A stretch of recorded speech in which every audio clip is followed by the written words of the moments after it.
Today, I want to talk about autism and sense of justice and things being fair. And I think that people think that it means a strong sense of equity, equality, and almost being morally righteous. And don't get me wrong, that absolutely does show up in things like the way that the world is and them having such a strong, almost personal reaction to it and a strong desire to try and make it equal and make it fair. But I want to show you ways in which it's shown up and you probably did not even realise that your autism and your sense of justice and fairness was showing up in your everyday life.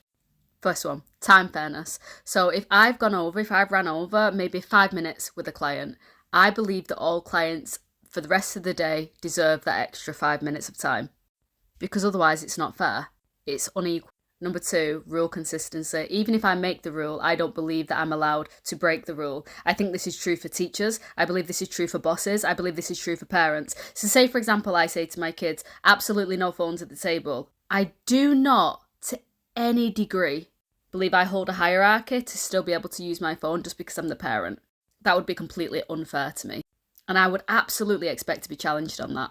3, queue integrity. So if somebody pushes in the queue, it feels like the whole world order of the universe is out of sync. Like, you're not following the rules. How dare you think that you have more rights than the rest of the people in this queue? It's not just frustrating, it is destabilising. Number 4, accuracy. Accuracy and words matter. So if somebody's telling a story and they are accentuating a certain bit because they've got a narrative, no, wrong, unfair, and I am conscious that I don't do this because I almost see it as like almost manipulative if I'm trying to spin a story and I'm not keeping it neutral and telling all the facts of equal measure at equal levels.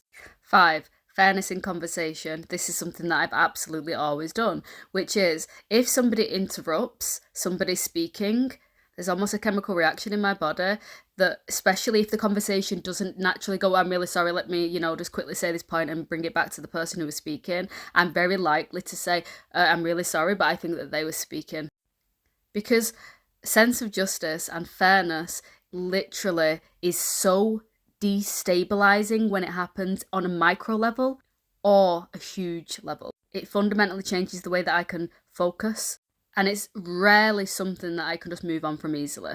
And since meeting more autistic people, more autistic clients and people in general, I've noticed that they have this same thing.